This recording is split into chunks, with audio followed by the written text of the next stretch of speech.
cerita itu, tapi poinnya adalah Amerika itu politik identitas. Lo kan nyontoh Amerika, jangan bilang dong, wih ini gaduh lo. Lo tuh terapin demokrasi liberal, pasti gaduh. Otak lo kemana sih? Lo tuh terapin demokrasi liberal, pasti gaduh. Gak mungkin gak gaduh. Gimana lo?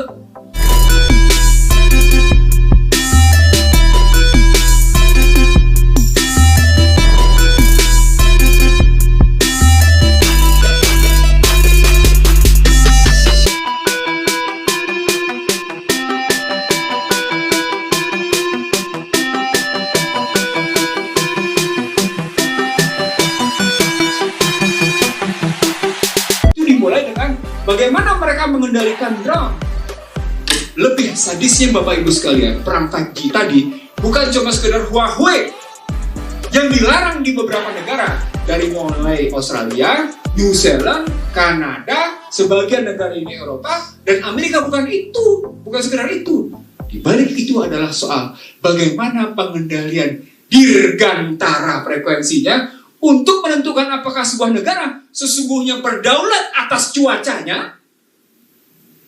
Pak, garis bawahi di sini. Atas cuacanya, atas wilayah udaranya, dan atas wilayah daratnya.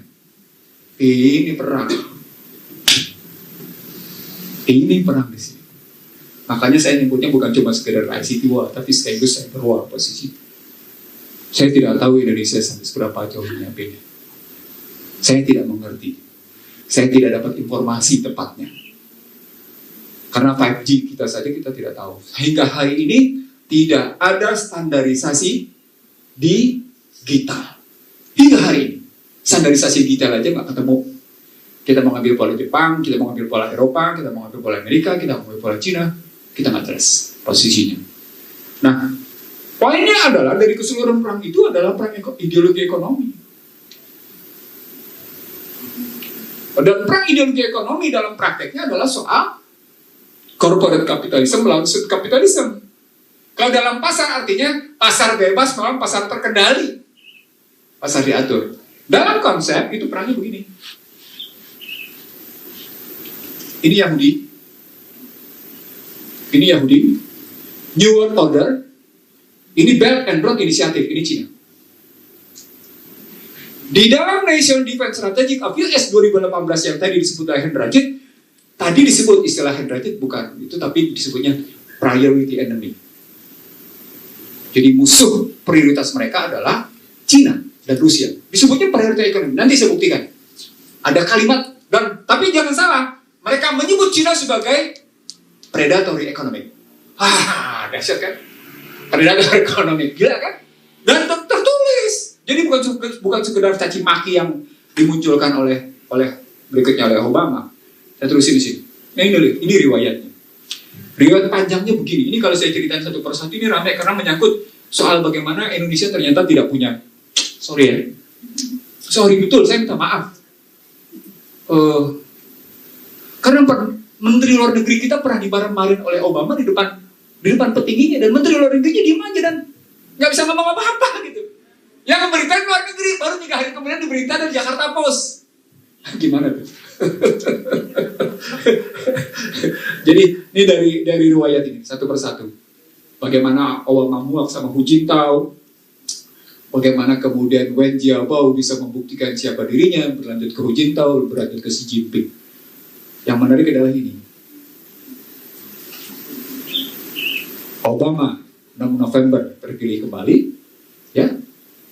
Xi Jinping terpilih 8 November 2012. Cuma beda hari. Tapi berikutnya, Partai Komunis Cina memutuskan Xi Jinping seumur hidup. Saya ulang, lama kemudian Xi Jinping seumur hidup. Anda perlu tahu.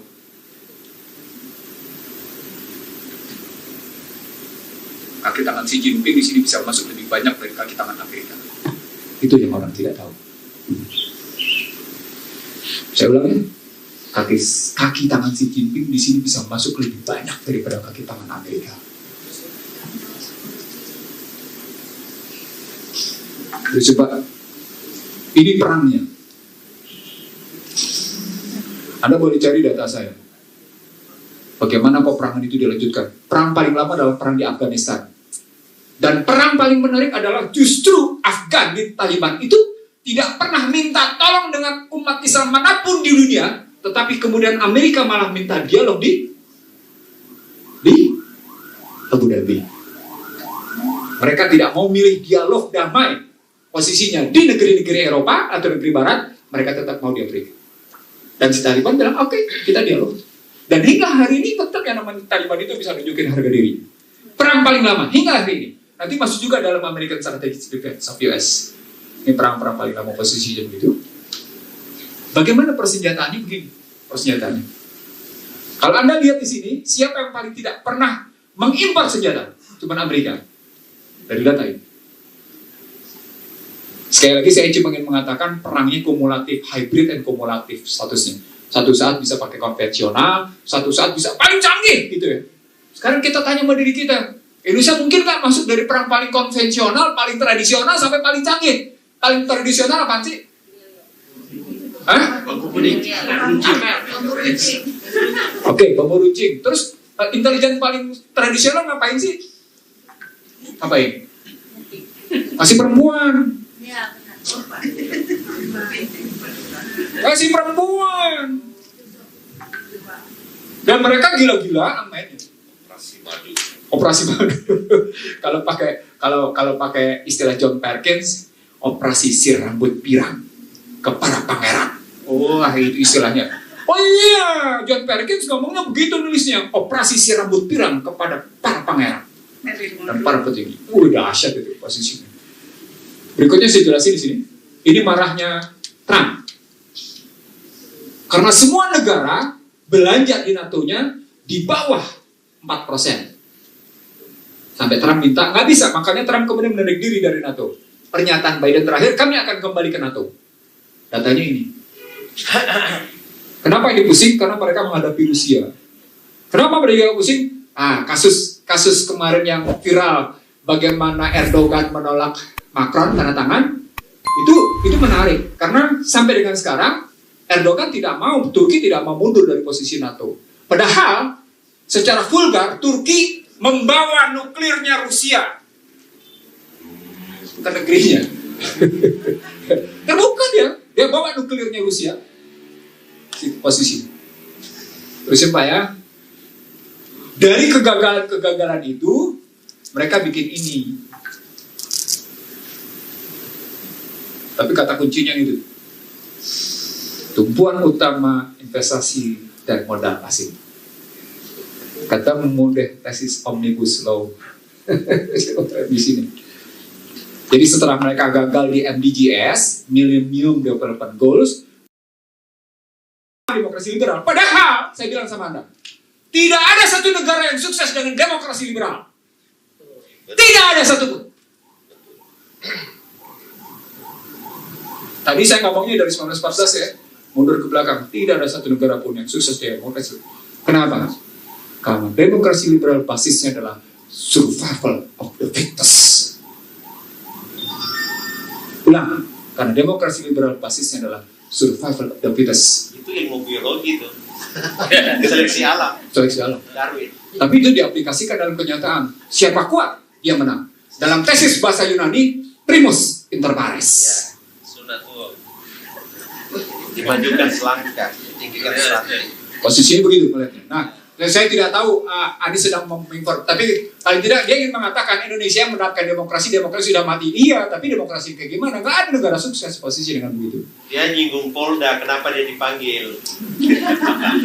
Ya, mestinya dia tahu juga bahwa yang namanya sektoral. Iya, bahwa yang namanya hukum kan di Indonesia. Nanti bisa saya kasih tahu bagaimana pendapat Bank Dunia dan pendapat Modisfur di sini. Serius, gue kutip di sini pendapatnya. Itu standar. Makanya saya bilang ini dia. Jadi seluruhnya kena nih. Tapi yang nyelamatin ini butir ke-15. Undang-undang nomor 2 ya. Termasuk 20 posisinya. Pak, ini saya ngomongnya di akhir Januari. Ini kayak gini nih. Saya runtun satu persatu nih. Untuk sejumlah pejabat pemerintah, beberapa perguruan tinggi, dan terakhir di beberapa TV swasta. Posisinya satu persatu. Kenapa? Karena ini. Ini penyebabnya. Banyak benar yang punya perilaku sebagai beramanat tapi Berkhianat. berpangkat tapi Tidak terhormat. menjabat tapi Jahat. kuncinya. Ini kuncinya. Habis semua. Habis semua. Apa problemnya? Problem ini. Ini saya bilang demokrasi liberalnya Pak ya. Kalau saya cepetin begini, tak, padahal ini satu ini sendiri. Poinnya adalah kalau ras diskriminasi di Amerika kanker stadium 4, ketimpangan sudah kanker stadium 4, nggak ada bedanya dengan Indonesia di sini. Tadi pagi dalam sebuah wawancara saya menyebut begini. Masyarakat Indonesia yang termarginalkan sesungguhnya adalah korban dari pemiskinan struktural. Jadi Anda masuk dalam sebuah kebijakan, Anda dibikin sakit, termarginalkan, tidak naik kelas, susah sekali naik kelasnya. Dalam bahasa ekonomi sosiologinya, dalam bahasa ekonomi politiknya, Anda terkena termarginalkan. Dalam bahasa ekonomi politiknya, Anda adalah korban pemiskinan struktural. Nah modelnya begini, ini nggak berubah terusin. Ini kerjaannya kayak gini. Ini juga lama kalau saya jelasin satu persatu. Sebentar lagi kita selesai nih Pak. Ini mulai masuk ke rizik. Saya mulai masuk ke rizik. Kalau sekalian ketika rizik diasimilasi di Depok, gitu ya. Saya berkunjung, saya, Roma Irama dan seorang teman, gitu. Kita diskusi panjang karena dia mau kan akan dibebaskan, tapi terus masuk dulu di rumah simulasi namanya. Kita diskusi panjang di situ. Saya bertiga ngobrol panjang. Salah satu obrolan kita adalah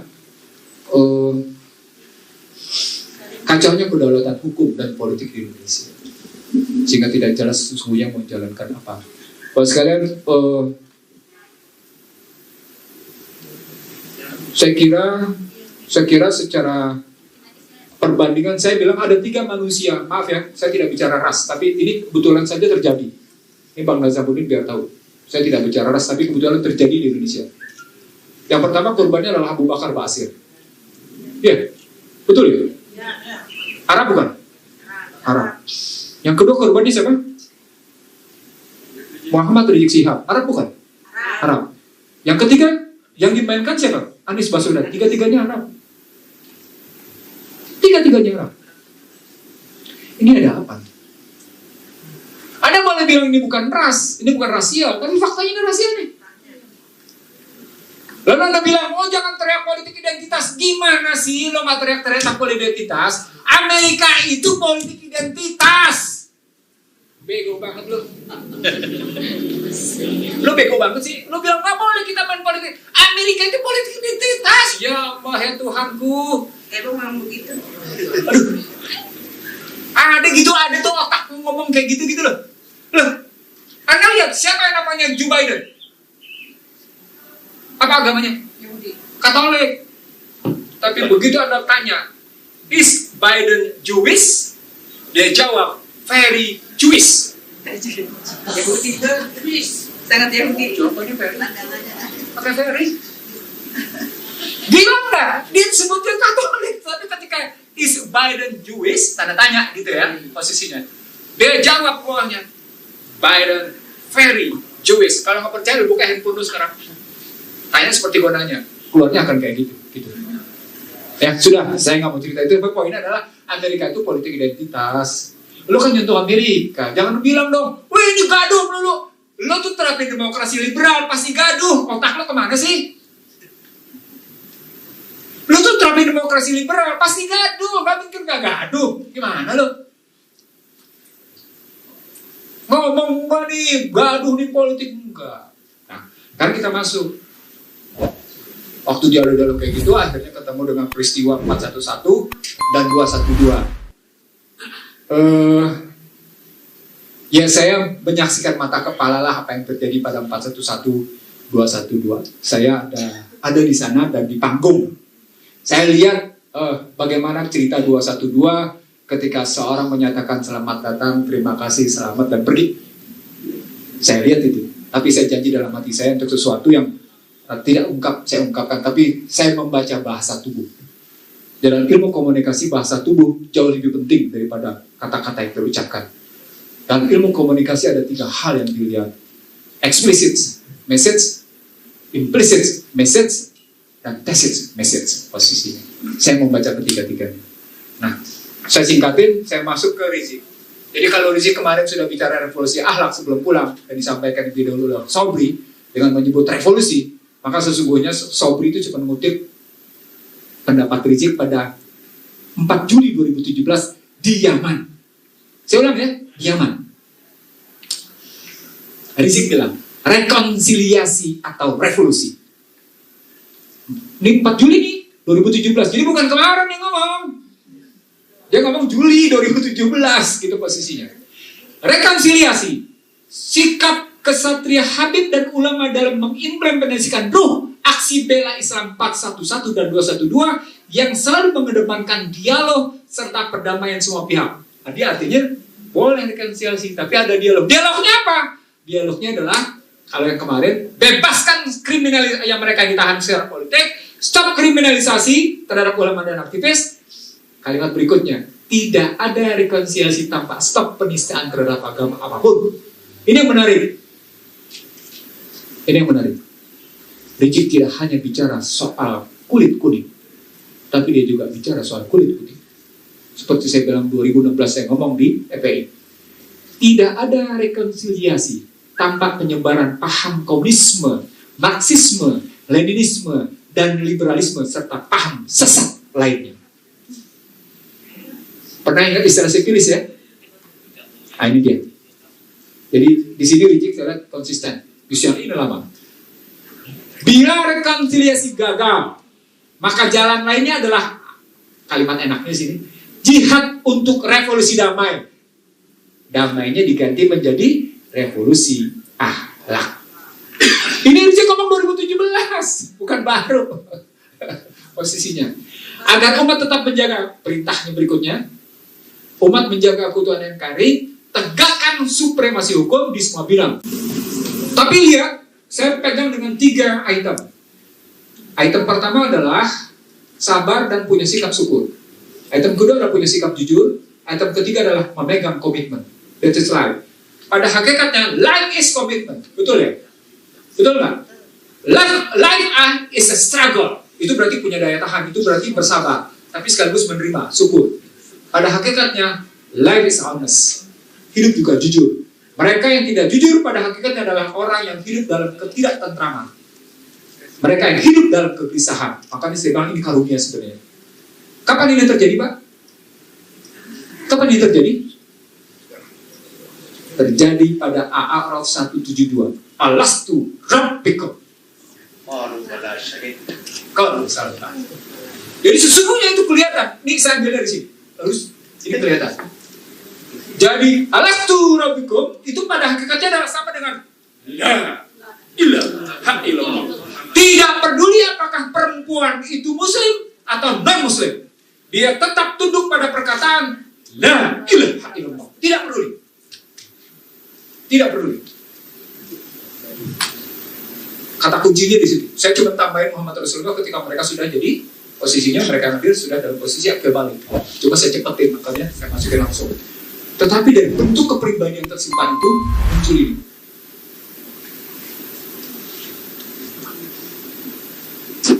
Klik pertama, kecerdasan spiritual. Ini satu semester. 6. Ini kecerdasan emosional. Ini kecerdasan intelektual. Semester sudah sarjana. Poinnya adalah hidup bisa dibimbing secara spiritual, hidup bisa dibimbing secara intelektual, hidup bisa dibimbing secara emosional. Dia berputar karena segitiga sama sisi. Yang di tengahnya adalah jiwa. La ilaha illallah. Itu konstruksi tata ruangnya. Jadi tidak mungkin segitiganya sama kaki. Ngerti maksudnya kenapa? Karena kalau sama kaki Anda tidak seimbang. Anda tidak sampai pada mizan. Anda tidak sampai pada wasatan. Ini masuk agama nih. Loh enggak, saya terjemahin Al-Quran aja. Karena saya anggap ilmu barat gagal. Dan saya mencoba. Bang Ihsan ini jadi ketua BPN. Jawabannya di sini. Kita posisinya. Ya, saya terusin, Mas, kalian. Ini dia. Jadilah bentuk kepribadian secara utuh. Dan kepribadian secara utuh itu, dalam Al-Quran mau menjadi pribadi yang menang, kalimatnya begini.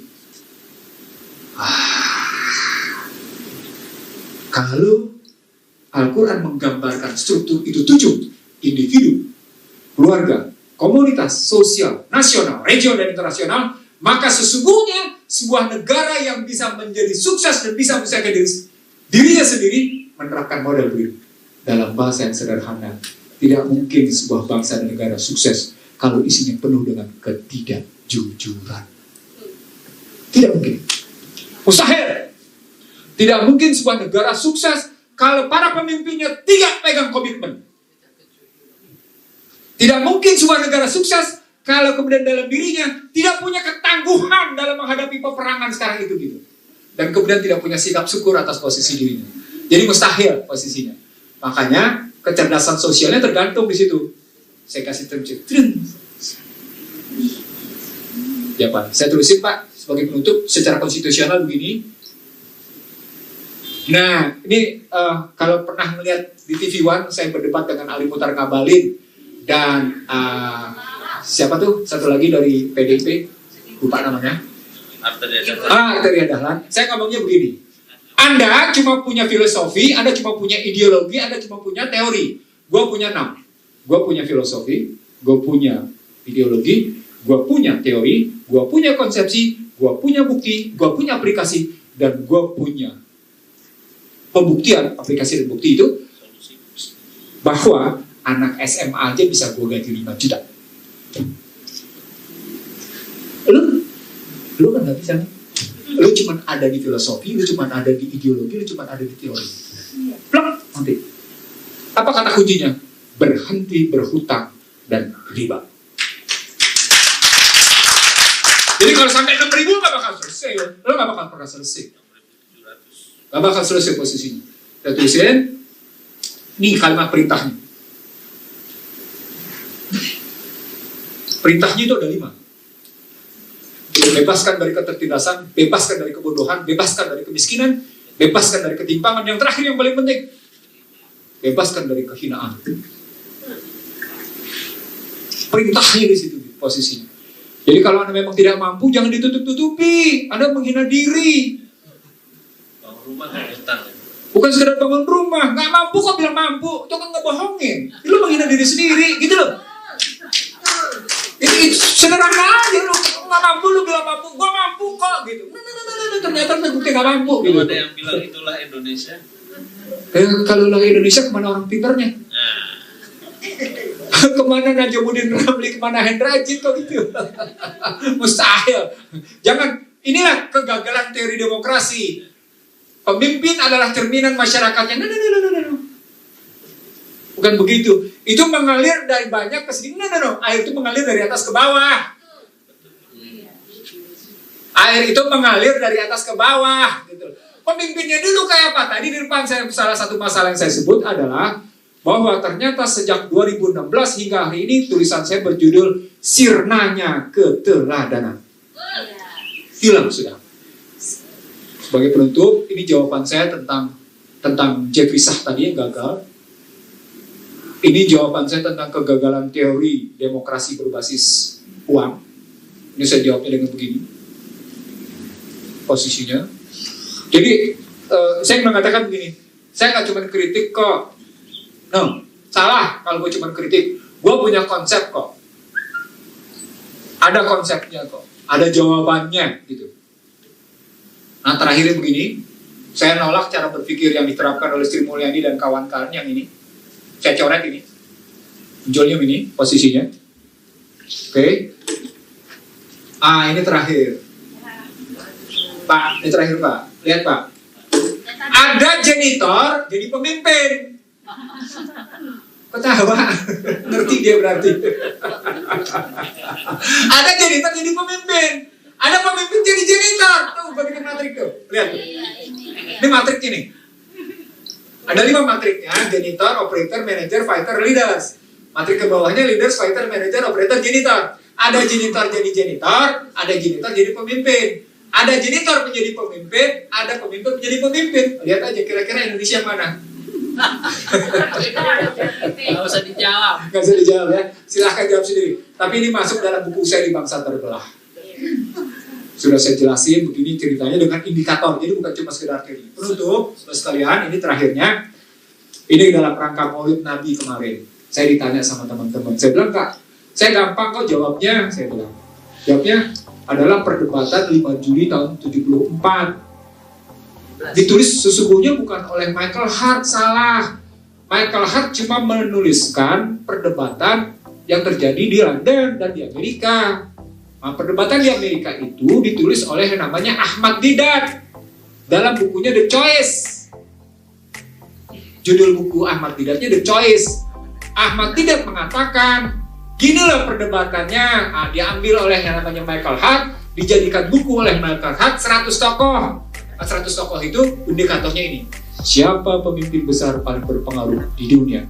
Nah, Rizik sebenarnya dengan melawan kemungkaran dan kezaliman berusaha nunjukin telah terjadi persaingan tajam antara revolusi mental dengan revolusi akhlak. GN. Saya kira orang pertama yang menantang bisa-bisa memang Rizik. Terbuka. Saya kira orang menantang secara terbuka memang Rizik. Walaupun bukan menantang dalam pengertian posisi diri, tapi dan menantang dalam pengertian konsep. Demikian Bapak sekalian, dari situasi yang demikian itu sampai akhirnya saya membumikan. Salah jadi tanggung jawab saya, benar karena kehendak Allah semata dan saya memohon ampunan dari Allah. Mari kita bertukar pikiran. Terima kasih. Assalamualaikum warahmatullahi wabarakatuh. Waalaikumsalam.